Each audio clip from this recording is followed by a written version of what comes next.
dive you in a few slides just to set the context of what we will look into before Brian talks.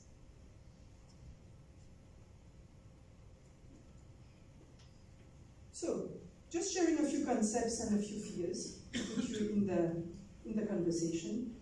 By 2030, it is estimated by Korn Ferry that 8.5 trillion revenues worldwide will be unrealized as a direct result of talent shortage. We will be short of 85 million people in the workforce that will impact our economic growth. So I think this figure is eye-opening, and it sets the economic importance of this problem for everyone.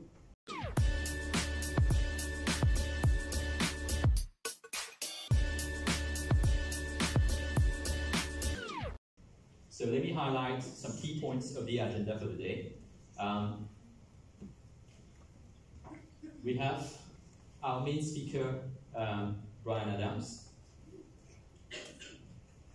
We'll be talking about culture eats competition for breakfast. We will have a short break at 10 past 10 downstairs. We will also be welcoming the Minister of SMEs, who will be addressing the audience. The interactive workshop that I spoke about, where we'll be talking about 4 key themes which are pressing matters across all industries. And just before lunch, we'll have our first panel discussion on human resources and marketing. So, having addressed all the logistics parts, let me set the context. We have an exciting lineup of speakers and different discussions which are going to challenge the conventional way of thinking. That's what's going to help us redefine how we position our businesses in the talent market. Many companies, when I spoke to you downstairs, we're all talking about the shortage of talent. It's a reality. So what do you do about it? This is what our different panelists are going to be addressing. To set the stage for the day, let me introduce you to someone who's been really instrumental in organizing this conference. Please give a warm welcome to Jennifer Webb-Command.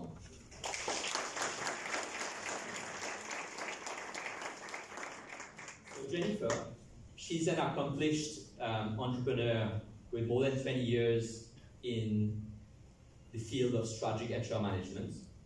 Her work revolves more around employee engagement, about people development. She is the director of Proactive Talent Solutions and the founder of Engage Solutions. Engage is very much focused on EVP, employer branding, and culture. So, Jennifer, the floor is all yours.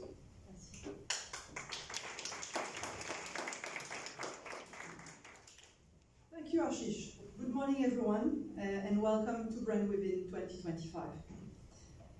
Today is not just another conference. It's a milestone in a journey that began for me in 2022, one that became deeply personal. Employer value proposition was more than just a project. For me, it was a calling. One that arrived as I entered my 40s, an age where purpose takes center stage. My purpose, to reconcile people to work. To create workplaces where employees feel a deep sense of meaning and impact, especially in a country that had just endured one of the hardest economic and social crises post-COVID. Fast forward to today, Engaged has surveyed over 5,000 employees, contributing to reshaping employer brands and creating, most importantly, transformative employee experiences across industries. Employer branding is more critical than ever. Over the past 3 years, local corporates have worked diligently their EVPs, embedding them into the heart of their employer brands. The hospitality industry led the way, pioneering some of the most authentic, people-centric EVPs. the results, the highest engagement rates in the country, 90% engagement rate in the last national survey, proving that a strong EVP isn't just nice to have, it's a business necessity. Yet our national landscape is not just about corporates. SMEs are the backbone of our economy, contributing 40% of GDP and employing over 300,000 people. And yet, they struggle the most with talent attraction and retention, impacting their growth, competitiveness, and bottom line. This is why today matters. For the first time in Mauritius, we are bringing together corporate leaders, SMEs, policymakers, to explore something bigger, a national employer brand, an EVP for Mauritius. A vision where Mauritius positions itself as not just a workplace, but a talent destination. So let's not just make this a conference. Let's make it a conversation, a collaboration, a movement. The future of work in Mauritius is in our hands. And today, we need to shape it together. Now I'll deep dive you in a few slides just to set the context of what we will look into before Brian talks.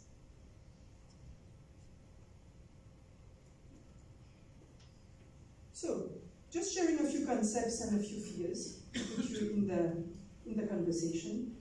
By 2030, it is estimated by Korn Ferry that 8.5 trillion revenues worldwide will be unrealized as a direct result of talent shortage. We will be short of 85 million people in the workforce that will impact our economic growth. So I think this figure is eye-opening, and it sets the economic importance of this problem for everyone.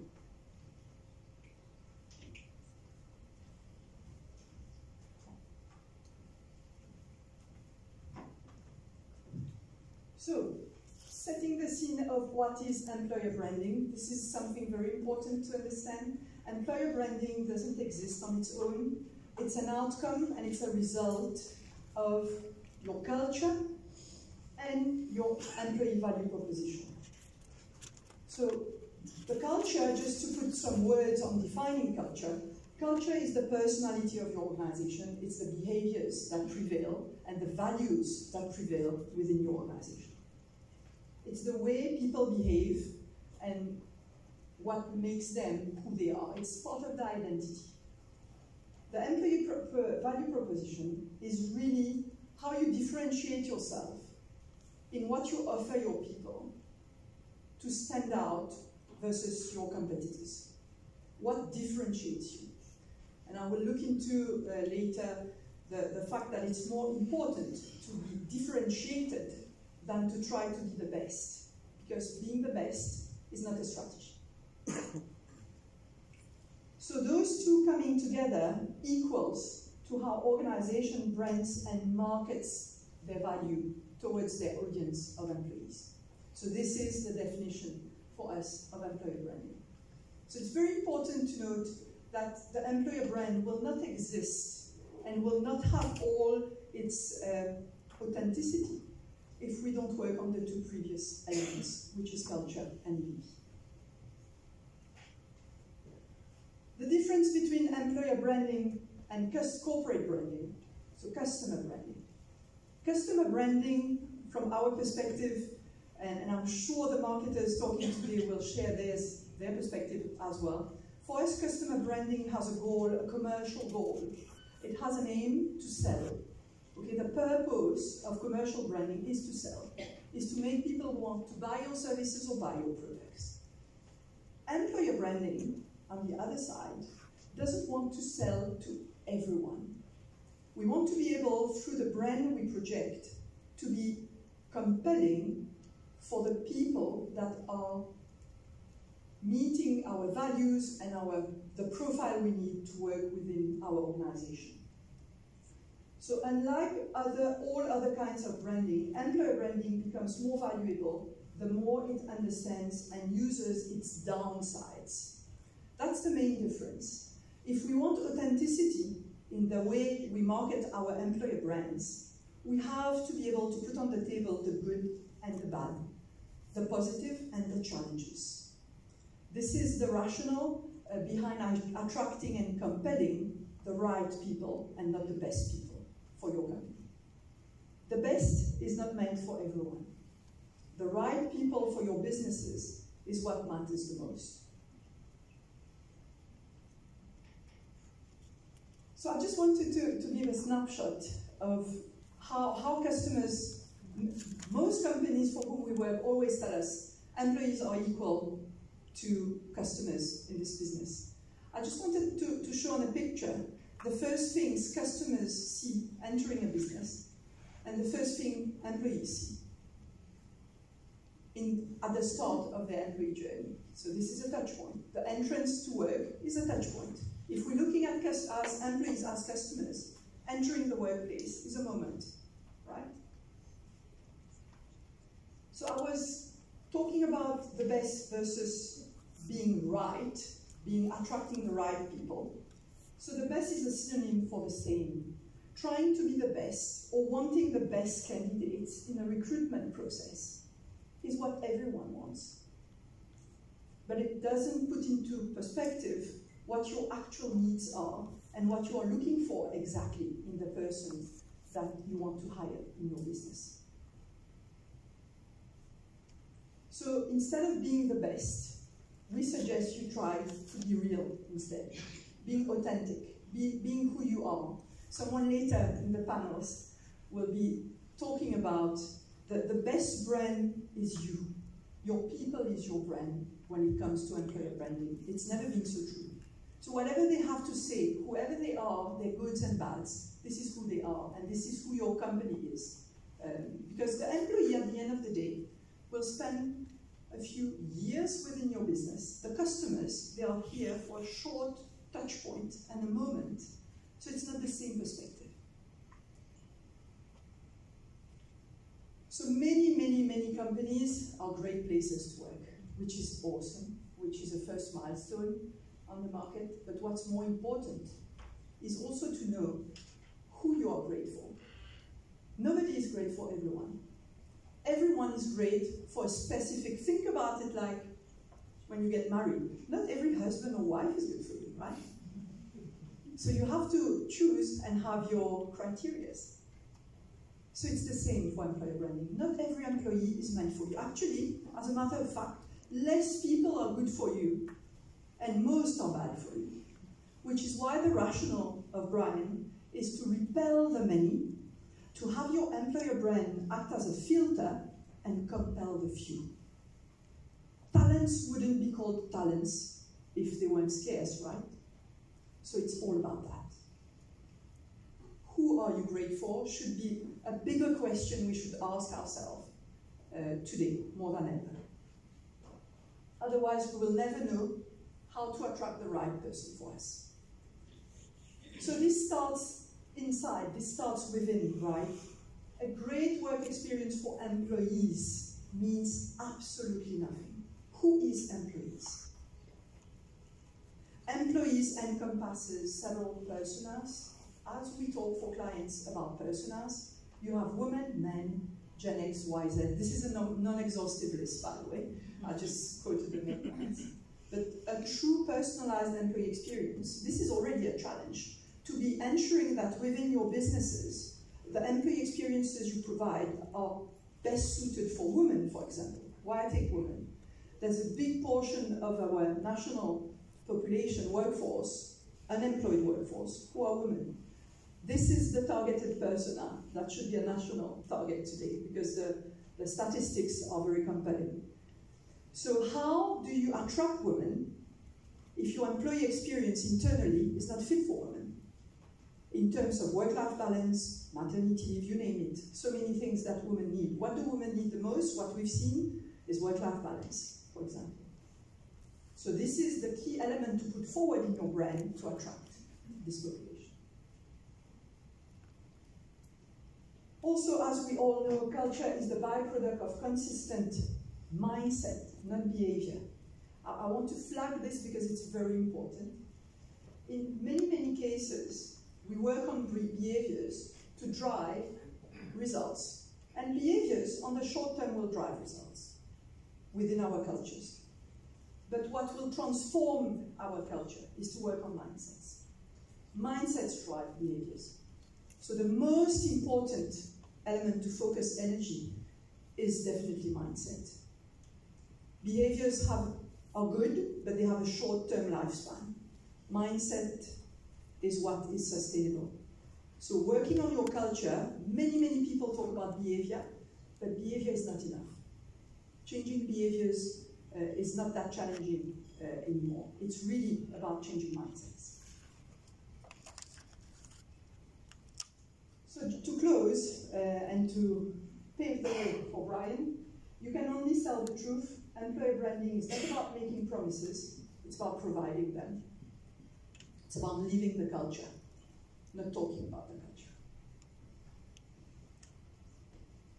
So, I will pass on to Brian, and I wish you all, once again, a warm welcome to Brand Within 2025. So it's Ashish talking now, sorry. Thank you very much. Thank you, Jennifer. So what I take away from your address is that the best is synonym to the same. Transitioning to Brian Adams. He's the founder and CEO of Happy Dance, a TEDx speaker, a best-selling author, and a globally recognized expert in employer branding. Brian has helped revolutionize the way leaders at companies like Apple, American Airlines, and Nike attract, engage, and retain their talent. So please join me in welcoming Brian Adams.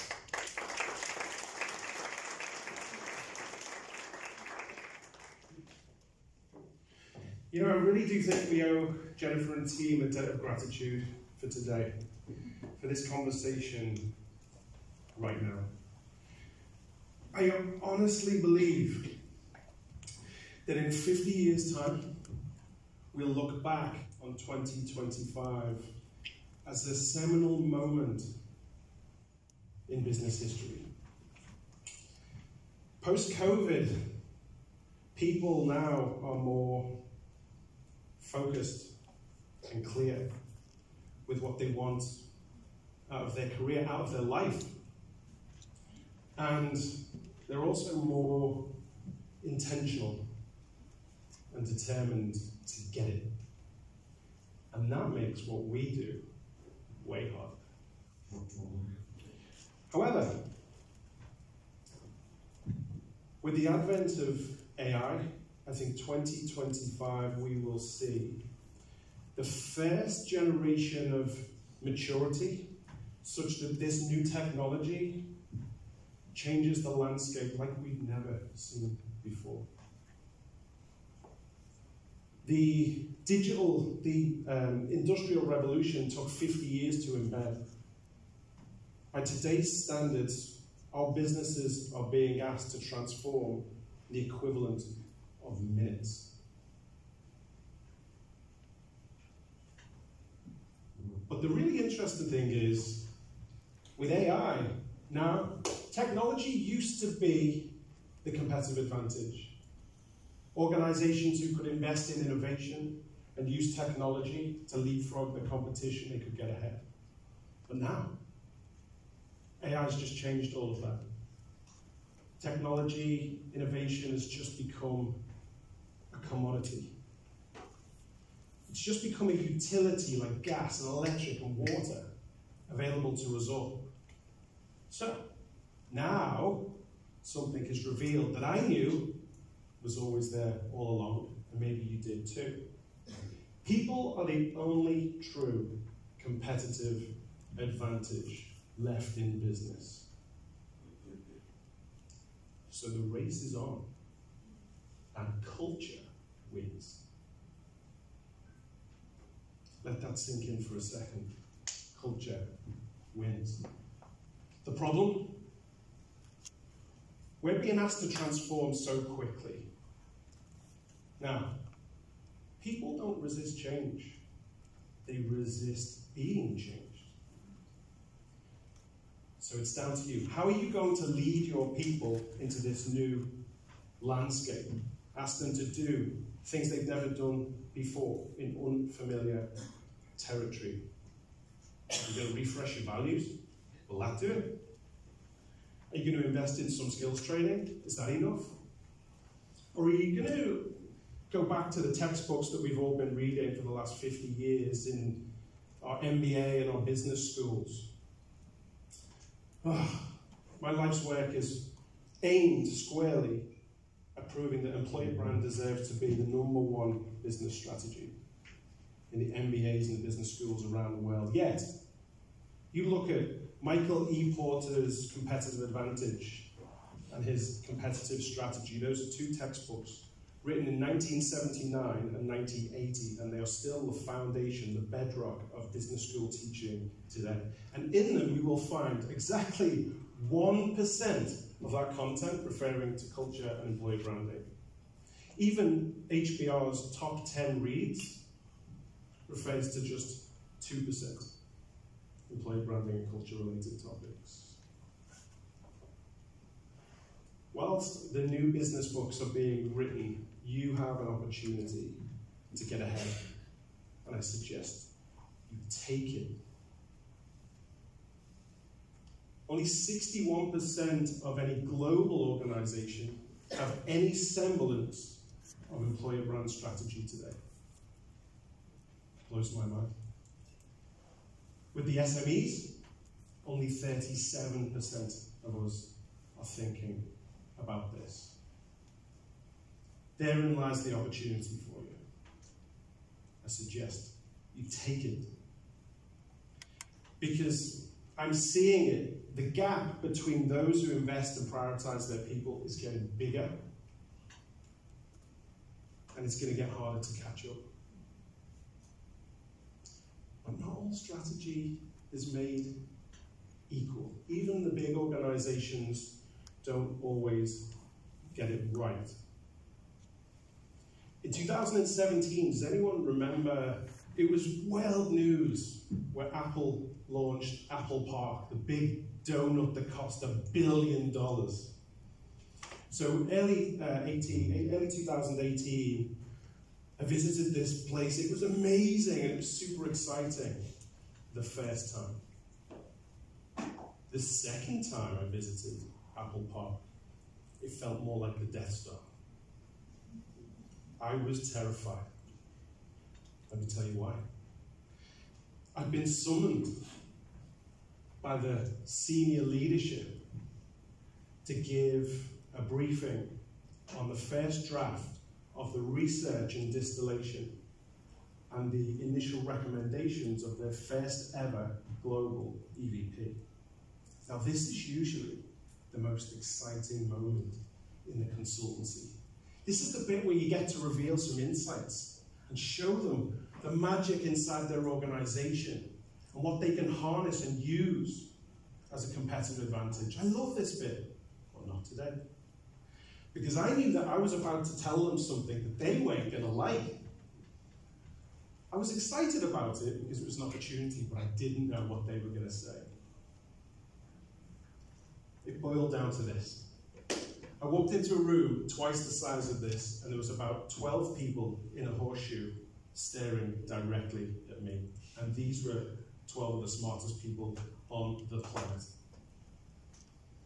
And I had to tell them that all the research, every division and territory that we spoke to, unequivocally, they all said the same thing. There is zero work-life balance at Apple. You have to leave your soul at the door, and only blood, sweat, and tears will cut it. So that's what I told them. There was a pregnant pause until one of them broke the silence. Every one of them looked like they were doing really hard maths in their head.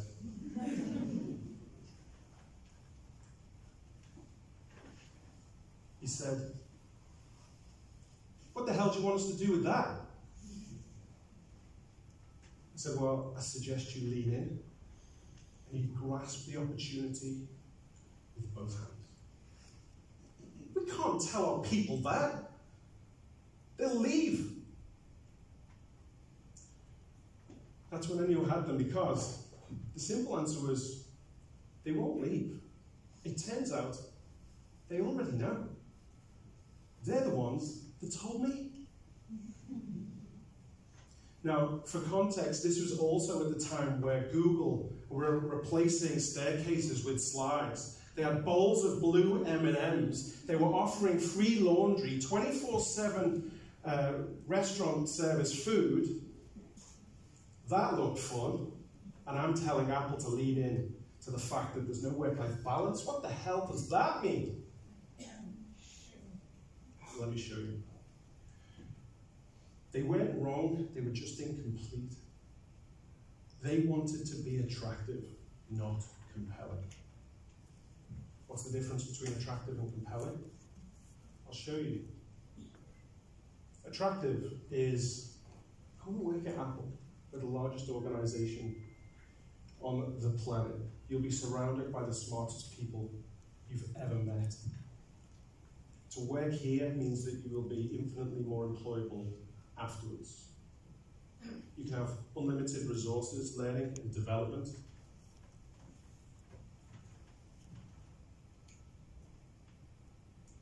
Does that sound attractive? You can even see your work in the hands of millions every day.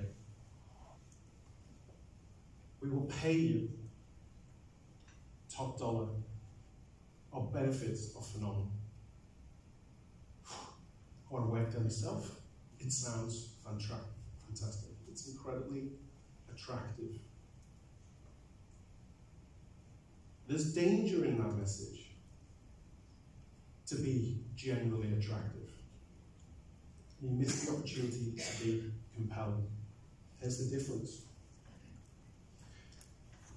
At Apple, you will be pushed to work harder than you've ever worked before. The deadlines are relentless. The quality of work and the speed at which we work, the standards are so high. And they're not set by leadership, they're set by everyone around you. You have to invest in building relationships to create collaboration with your teammates. That takes resilience, endurance, and discipline. To cope at Apple, you need to be highly emotionally intelligent. You have to have what it takes to accept that your best today won't cut it tomorrow. But if you do have those things, if you can be a great teammate and support those around you, you will look back in 12 months' time and you won't believe the difference in your own potential. You'll be the best version of yourself. You will be highly more employable. And you will see your work in the hands of millions every day. Now that's compelling. But I bet there's not many people in the room that want the job now. But that's the point. Do we want to be generally attractive? Do we want to fill our funnels with candidates that couldn't even survive, never mind thrive? Do we want to do that? If we're compelling and we are confident and we have that clarity of what it really takes to thrive, then we can reach people on a different level. And that's the magic. That's the good stuff. If we lean into the harsh realities, the adversities, the sacrifices and commitments that we know exist in every employee experience, we're not attractive, but we set great expectations. And those who have what it takes to thrive, well, they're listening. They lean in not despite the challenges, but because they relish them. And that's what we want. Right? That's what we want. Now, we can talk about employer branding and we can think about candidate experience and talent attraction and putting messages out there that are compelling to set expectations. So we find those people who have what it takes to thrive inside our organizations. And that's magic. That's what we all need to do. Do we think we're going to get less applicants? Maybe. But I'll tell you this, and the data proves it, you will get a higher volume of people who are up for your challenge. This isn't a conversation, it's not a debate, it's a fact. And that's what we want. But, and this is the bit that means more to me than the attraction piece, just think for 1 second. Just think for 1 second, if you talk about your employee experience in this way, what's the impact of your existing employees? How does it feel now to hear your organization talk unequivocally about the imperfections and the challenges and the harsh realities that exist inside an organization? Now we feel seen, we feel heard, we feel acknowledged and appreciated. No employee experience is perfect. It's an emotional roller coaster. It's just different levels of stress over time. That's what a career is. You lean into that, you'll get employee stories, you'll get referrals, you'll get advocacy, you'll get ambassadorship, you'll get loyalty. And when it doesn't feel great, on those days where you ask them to work late, and they do have to step outside of the expectations, they'll pay you back by doing it. Because now, the crosses we bear inside of any career and any job, they start to become a badge of honor. Because you see them for who they are, and they do the work despite those challenges, and not everybody can. This is how to give value to your brand. Is there any Liverpool fans in the room? If I said Man United fans get out, what would happen?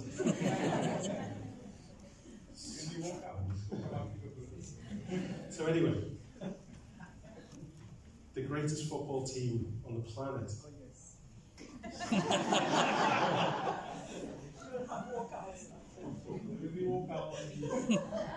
All right, look. We won't mention they're about to win the league. We won't mention it. But every time, Steven Gerrard is my hero, by the way. Every time he used to score a screaming goal from 40 yards, which happened a lot, he ran to the corner, and what did he do? Anyone? What did he do? What did he do? He kissed the badge, and he shared that moment with the fans. He appreciated the value of wearing the shirt, because not everybody could. And he knows the work he put in on the training ground, the trust he put in his teammates. He knew that the assist was what put him in the scoring situation, and he was proud, so he should be, of that Liverpool shirt. Sorry. But don't you want that value? Don't you want that element of pride and passion inside your organization? What do you stand for? You don't get that by talking about the strengths, benefits, and opportunities on offer. You don't get that from being attractive. You get it by leaning in and setting expectations and having honest conversations with what it's really like. You show appreciation. That's why I created the give and get methodology. a two-way clear value exchange. Yeah, lean into the strengths, benefits, and opportunities. This is what you'll get. This is what you're going to give us in return. The expectations are clear. Now, what's the number one question on every candidate's mind? Anyone? What's in it for me? Yeah. We all want to know what's in it for us. No one's working for free, right? But candidates on average research a company for 4 to 6 hours before daring to hit apply. Why? There's one question. Do I have what it takes to thrive? Can I do it? Imposter syndrome is real. It's scary applying for a new role. And when you say it's all sunshine, well, it is always sunshine here, but rainbows and magic, probably is that too here. Come on. I don't quite believe it. You want to know what's it really like. When you empower your team to tell those stories, you get authenticity, but you also level set and set expectations as well. Now, I know I don't look old enough, but I've been doing this 20 years and I've worked with 200 global brands. And as part of the research, that means that I've listened to literally thousands of employees, managers, and leaders tell stories of what it's really like to work inside their organizations. Obviously, all of these stories are different, but they all boil down to 3 core derivatives we're all looking for. A sense of purpose, a sense of impact, and a sense of belonging. That's what it all comes down to. What are you going to give me? What do you need to get in return? How am I going to feel a sense of purpose, a sense of impact, and a sense of belonging? If you nail that conversation and you become compelling and you answer those questions, now you've forced your candidate audience to ask those questions of themselves, and you have compelling answers, magic can happen. Oh, and don't be fooled to think that you're going to deliver the answers they're looking for, a sense of purpose, impact, and belonging, within the confines of a corporate wall. Employer brand has magic that can reach far beyond that.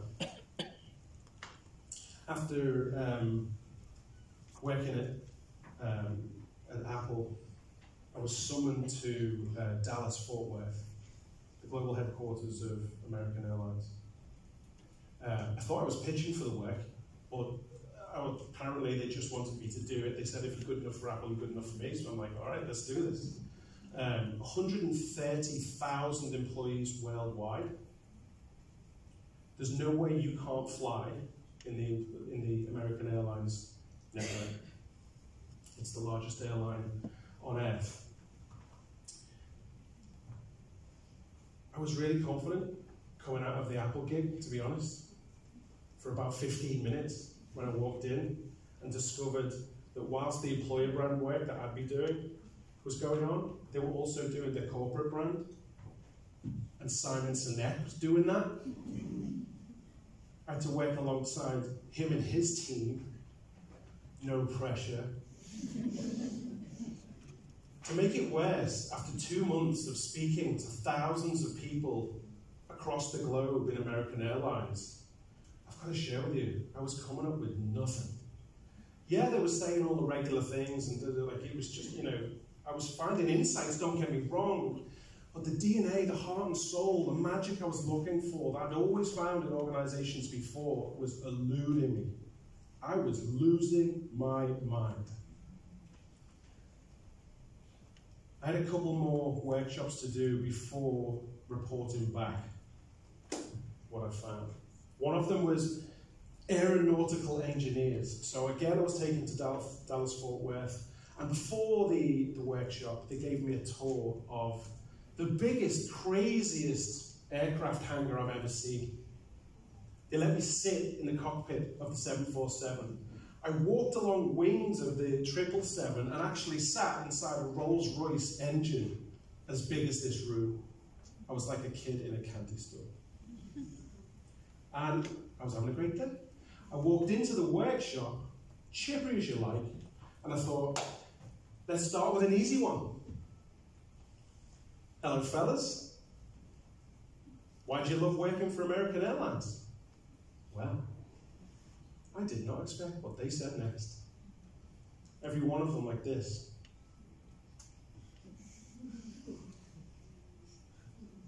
Every one of them said the following: we don't like working here.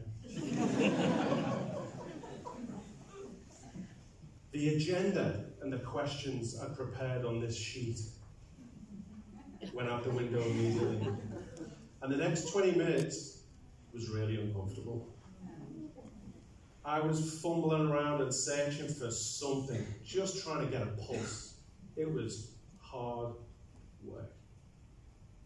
And then finally, one guy who hadn't said a peep until now piped up. And he said, I'll tell you why I stayed. He said, he didn't do that, that was good.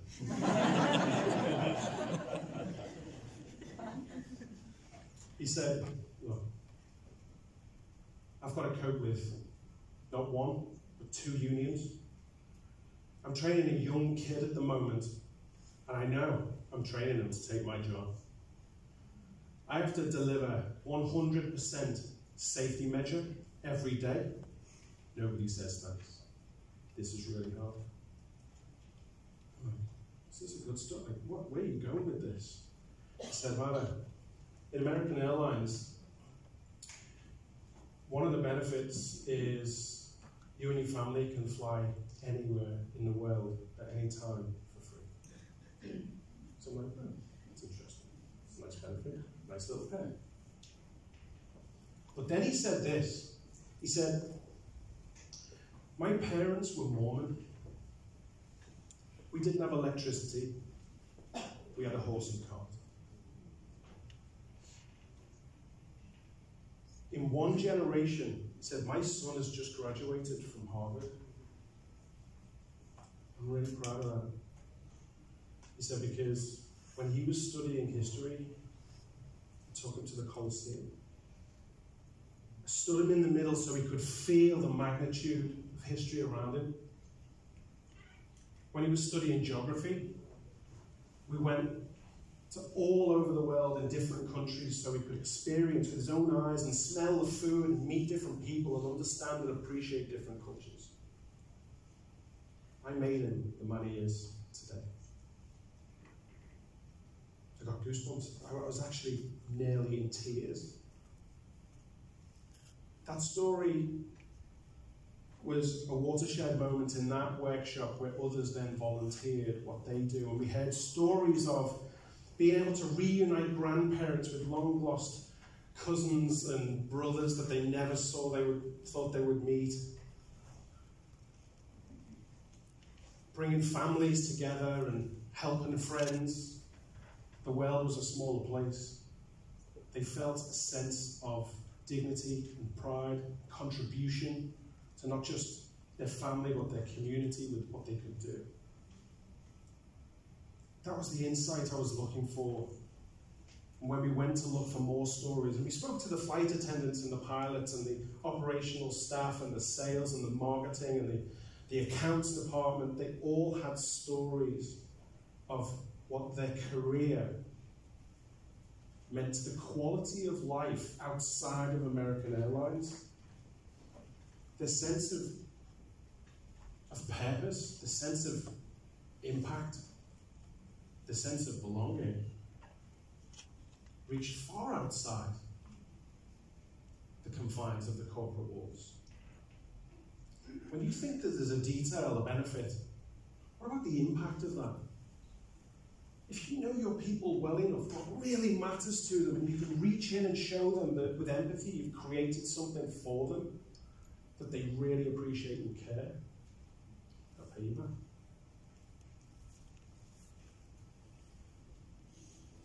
These are the insights that I want you to look for and find. This is the level of passion and pride that you can find. I've always found in every organization, even when they hate the job. It exists. That's what you need to find. And if you can't find it, you're not looking hard enough, because I'm telling you, it does exist. The race is on and culture wins. The race is on and culture wins. Well, let me give you some tangible, practical advice to go away with. Because this is a lot. Where do you start? We start with alignment. We start with recognizing that employer brand, as people-focused as it is, employer brand strategy needs to first be in service to the organization, not people. I'm sorry, that's how it is. If you want to be taken seriously from your C-suite and the CEOs, you need to deliver a tangible plan of how talent, environment, tools and resources adds up to capability that you can take to the bank. Lay into a secret. Your CEO doesn't care about talent as much as you. Yeah, lovely people. We all love people as much as the next. But if we can't turn talent into the capability required to drive the organization forward, and maybe make the share price go up, it'll never be a priority. It'll never be priority number one. So you need to be very clear on the capability of your people required to drive the organization forward in the direction your leadership wants to go. That's where to start. So, let me ask you this. What's the reputation as an employer do you require, do you need to find and keep the best talent possible for your organization? What do you want people to say around the dinner table when they're discussing working for you or your competitor? What do you have to be known for? And as Jennifer says, you want to be known as the best, the most attractive? What the hell is that?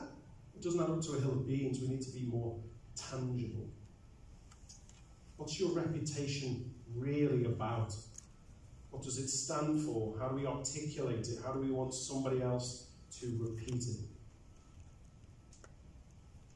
We need to be clear on that. Then we can create a give and get proposition that is in service to that reputation. Once we're clear on that,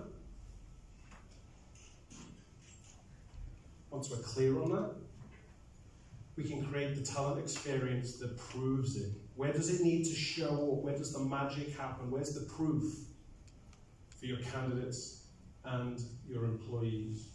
Okay, let me finish where I started. We talked about the world changing faster than we're all ready for. Okay? EVP and employer brand, it's about authenticity, right? It has to be real. Okay. Don't make this mistake. Authenticity isn't just a snapshot of how it feels to work inside your organization today. You take your plan to your CEO and show him, this is the culture that we have, therefore these are the messages we're going to market with, you will not get by. Because no leadership is happy with status quo, right? Leaders spend 75% of the time in the future. So, authenticity when it comes to employer brand is this. A tangible bridge between the reality of today and the aspiration of tomorrow. Now, really important as part of that story to be super clear on where we've come from, our heritage, what we stand for. It's also really good information to know where we're going and why. But what really matters in this conversation, how are we going to get there? What does it take to go on this journey? with your organization? What will it take for me to make a meaningful contribution along the way? Because this is what we need to decide. Do we have what it takes to thrive? Do we want to go on the challenge that you've set out or not? Employer brand is your tangible bridge between where you are now and where you're going tomorrow. And let me tell you, tomorrow is different to today. We're moving at such a pace. A great man, Robert McKee, once said that if our bodies were hardware, story is the software we run to make sense of the world. The future belongs to the storyteller, not the text board. Now, the great Peter Drucker said, culture eats strategy for breakfast. Remember that? Now, I admire the sentiment, but the advice is outdated. Because now there is a strategy for culture. It's called employer branding. And if you don't grip this, if you don't grasp this, you're going to fall behind. But if you do, you can win that talent war. The race is on. Culture wins. And you can get ahead of it. Culture doesn't eat strategy for breakfast. But culture can eat competition alive. So please, just take one thing out of today. If you remember nothing else, prioritize your people. Resist being attractive. Lean into being compelling. Be clear on the adversities, the harsh realities, the commitments, the sacrifices that we know exist. Lean into them, because that gives context, passion, and pride to all of the upside, the strengths, the benefits, and opportunities.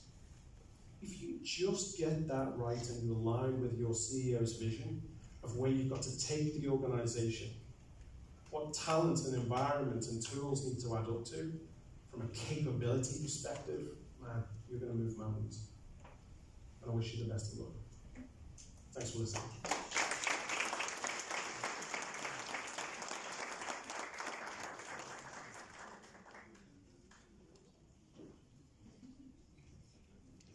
Thank you, Brian. What an inspiring speech. This was really, really interesting. So now we jump into a few questions for Brian, and I'll kick off some questions, and I'll invite the audience also to send us the questions on the bootcamp. So just wanted to, before jumping into the questions, highlight this. I think that's important. We've been talking about talents, we've been talking about resources. Brian has been talking about capabilities. Capabilities is much more than people now, and there is some space to embrace automatization, robotization, you name it, technology, AI, to expand our definition of what we used to call talents. So this is quite a comforting idea to know. You know, there are challenges linked to AI, but there are also opportunities.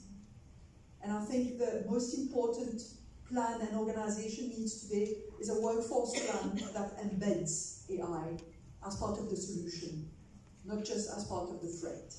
And for that to happen, we need a plan of upskilling, because our people are not trained on technology, are not IT literate sometimes, depending on the jobs. So that's very, very important to remember. The word capability also means to have more than just people in your plan of how to make your operations work. And the reason why I've put that on the screen is because wherever we worked, we came to one constat, one conclusion. Many organizations are late on automating a lot of things. And it's now causing delays in our economic framework in terms of revenues being delayed and services and products being produced at a slower pace as a result of that. So it's very, very important to have a plan, a workforce plan, where we embed capability. in that large spectrum. So just a side note. So I'll jump now to the questions, and you will let me know if we have questions from the audience. Okay, perfect. So let's start with that. You've worked with some of the biggest brands in the world. In your experience, how often do these brands actually live up to their employer brand promises? That's a great question. So it's always an element of aspiration, but if you embrace the imperfections of your organization and you use the give and get methodology to talk about the harsh realities and adversities, it also changes culture such that people feel more empowered to speak up when you're not living up to your brand promise, which could be a good thing and a bad thing. So you set the bench high, set the bar high, and it's something you're constantly having to work towards. But all organizations are different. Those who really prioritize the employer brand have a conviction to live up to the promises, and also they recognize that the promises have to refine and move with time as the organization changes as well. But the vast majority that take the time and go through the painstaking, sometimes, process of producing an employer brand, the vast majority are constantly chasing living up to the promise. Thank you. Let's go to the next question. That's an important one. With the rise of AI-driven recruitment and personalized candidate experiences, how do you see technology shaping the future of employer branding? Personalization, we know, is a keyword here. Yeah, and I think we're going to go through a little period of infancy where we try and automate too much and we lose an element of empathy and humanity from our employer branding. The temptation to automate and cut corners is there, and we will see this, but I think we'll come full circle. And actually where it ends up is we're still in that mode of what I call fastest horses sort of stage. The Henry Ford, if you ask the people what they want, they just wanted faster horses. Right now we're using AI to add more efficiency to existing processes, where I think the magic will happen in the next generation when we can start to do more things with technology that we haven't even dreamed of yet. But I think there is a clear opportunity to stay much more in tune with what's going on with the reality of the employee experience by using technology to get real-time insights. And I think that's where the opportunity is. And to create more personalised experiences that are meaningful to the candidates, the employees, and alumni as well. So I think there's a lot of opportunity there. We've just got to be careful that we're not using it to try and automate everything and lose sight of what we're really trying to do with our employer brand in the first place. Yeah. We have another question. Those are the questions from the audience, right? What are some key tactics to link culture with company values? Whoa, how long have we got? Talk about this all day. So this is an interesting one, but I really do believe that values are a foundational aspect of every organization, incredibly important, but it's the foundation. It's an element of North Star. The challenge with values is they can be interpreted differently by everybody. So what's required is on top, you need to tangibly bring them to life with a proposition that, with absolute clarity, definitively sets out what you expect. And you need to demonstrate what you mean by how those values are lived and tell those stories. So absolute foundational part of business strategy, but it just doesn't get us there alone when it comes to culture these days. Next question. There are many organizations in Mauritius which do not accept to lean in and believe that it is candidates who need them. What is your message to them? Let me digest that from a second. That's probably a very Mauritian reality. Okay, so there are organizations out there that feel people need the job more than you need them. Yeah, I think that's what it was about. Yes. Okay. Absolutely. Carry on with that train of thought to your detriment.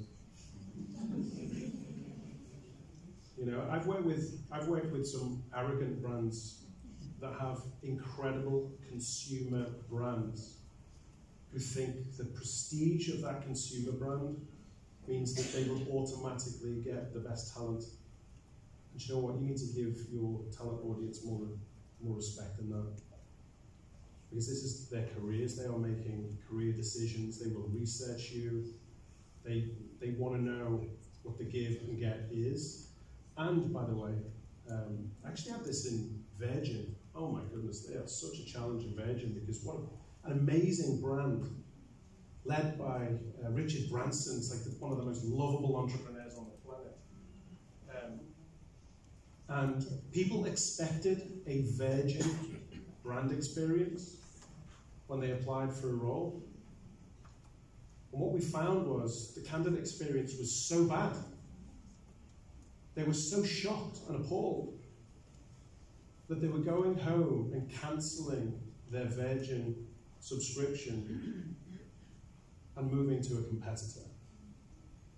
So you can lose customers with a poor candidate experience, and if you don't set expectations appropriately, that is a very dangerous game to play. So I would treat your talent audience with a lot more respect than thinking they need you more than you need them. That's just not the case. Thanks, Brian. How can leaders ensure that company culture remains strong as they scale? That's interesting. As your company grows in numbers, you tend to lose that proximity with your people. Oh, this is very difficult. And even now, with a lot more organizations who have to work remote, we're seeing so much pressure on middle managers. It's unbelievable. So the more support and care and layers of support that you can put in place, the better. But actually what we found is, from a strategic perspective, being very, very clear on how to leverage and use the EVP at scale is absolutely essential. The other thing I've seen is, as organizations scale, the culture changes. So trying to just bang the drum of what your culture was like 2 years ago can be a real mistake. You know, you need to stay with and move with the times in terms of what it's really like. So agility and prioritization is definitely your friend there, but leading by example and continually looking for those stories to demonstrate how your culture still lives on, even in different incantations in different ways. You know, the idea of resilience can show very differently in a kitchen as it does to an accounting office, for example, but nevertheless it's required. And that might change over time, but if you tell those stories and reflect it back, you know, your job is to be a mirror of reality. You've got a decision to make. Are we happy with what we see in the mirror? Do we keep reflecting that back, or do we make changes? And it's a constant balancing act. If you allow me to add on that, what we've seen is les anciens dans les entreprises, the employees with years of service. They are the best storytellers of your culture. And they are actually more than that. They are the foundation of your culture. So of course, not every companies have the chance to have a big portion of all the employees who's been there years, but this truly, having ambassadors like them in the business is key to driving even biggest It can be a huge organizations. help. It can be a huge help. You know, the difference between strategy and reality is if those words can come out of the employees' mouths and they tell their own authentic stories and it aligns with your message, oh, that's believed so much more than anything written on a poster. You know, so I mean that's fantastic. If you have the luxury of tenured people and they can be your ambassadors and you give them the freedom to tell the truth, then that can be extremely powerful. You're absolutely right.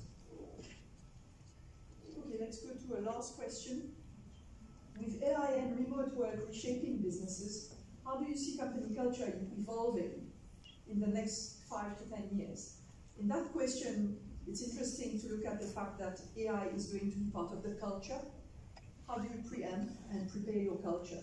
And what shape are you going, what value are you going to annex to AI?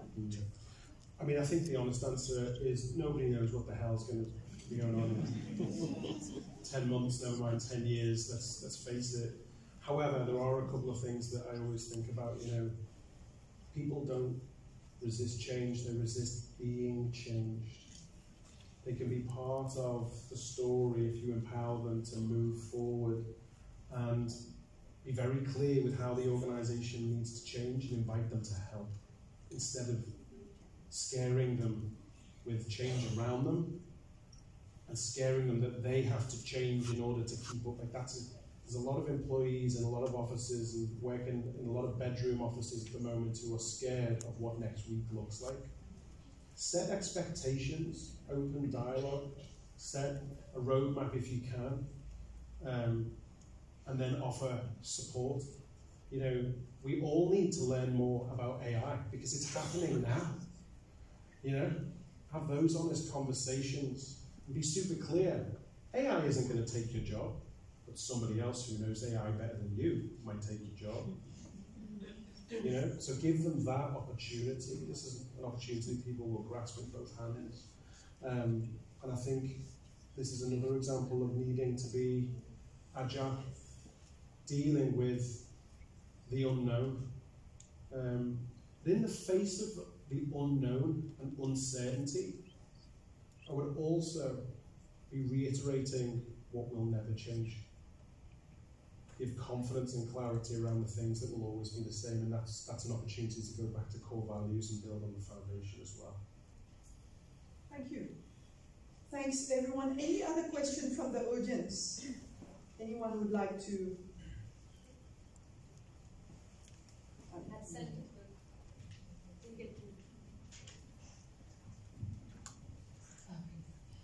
Hi, yes, I was wondering when you were talking about American Airlines, the employees were saying they were not happy, but you did get the insight for the employer brand. So when working on your employer brand, will that have an impact on, I would say happiness, but make them happier at work, or is that not the objective?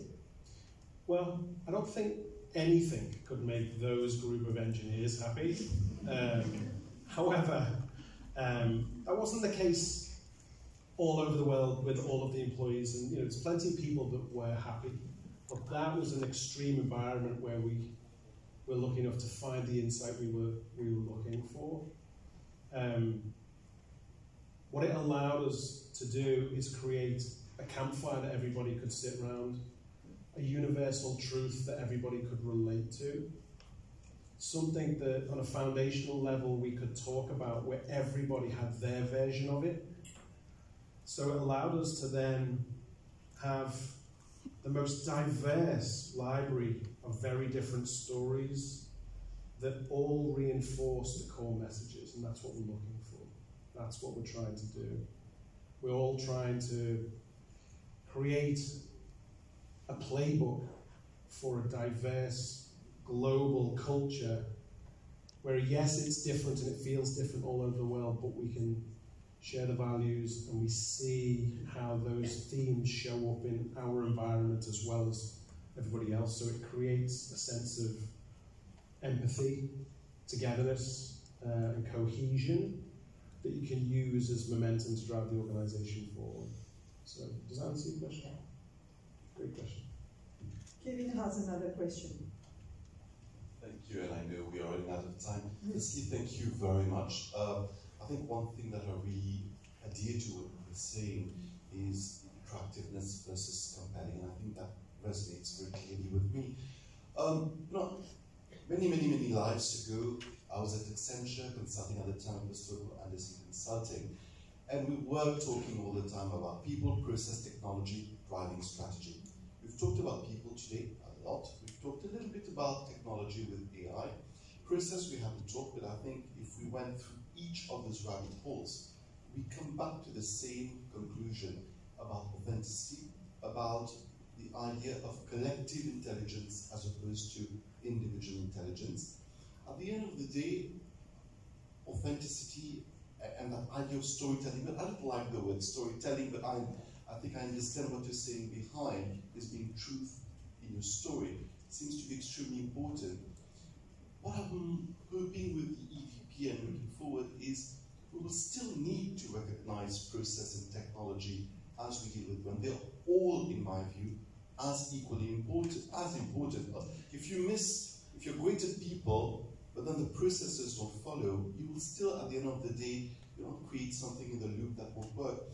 And I was extremely interested in what you're saying, and in fact, I was seeing parallels also in the process world, also in technology world, and therefore, obviously, in the strategic view.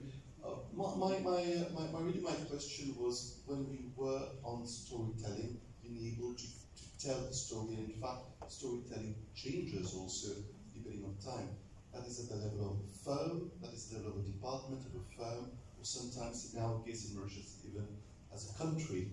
And I wanted to have your thoughts on this. Thank you. Yeah, no, it's an insightful question, and I think it boils down to this. It's no longer good enough to be a great company. You need to be great at telling the world why and how you're great, with specificity. And that goes for global brands, countries, any economic environment with an objective and a success criterion. If you can articulate how it feels and the value you can expect to get from an organization better than your competition, then there's a good chance you will win. And I think you make a really interesting point about process, but I think if you can put it in the skill bucket, or you can put it in the process bucket, it can be commoditized and automated, which means AI is coming for that aspect of your business. And that's an opportunity that we should all embrace. But I still think the differentiator is, who's the person thinking about that process? Who's the person challenging that process? Because maybe now you don't need it, or maybe there's a better way. It always makes me think, my son came home a few weeks ago with his grade sheet, and there was 2 lessons he didn't do great at, and one of them was IT, and I was shocked. And I asked him why, because I know he's great at IT. And he said, Dad, every time I put my hand up and asked a question, the IT guy the teacher made me feel daft in front of everybody. So I just stopped asking questions. Well, that's no good. It's the same child with the same intellect and the same appetite to learn, but the environment didn't allow him to ask the questions anymore. The syllabus is the same, but the environment didn't allow to turn talent and tools into the capability. So, you're absolutely right. This isn't just about great people and talent. It's certainly not about skills. It's about the complex mix of how you add those ingredients up.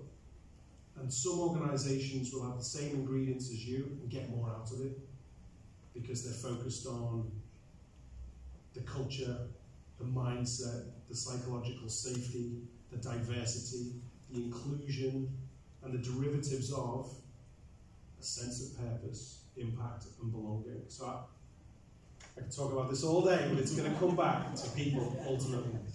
Thank you. Thank you. Thanks, Kevin, for the question. Thank you, Brian. Back to Ashish. Yeah, great Brilliant. talk. Thanks, everybody. Thanks.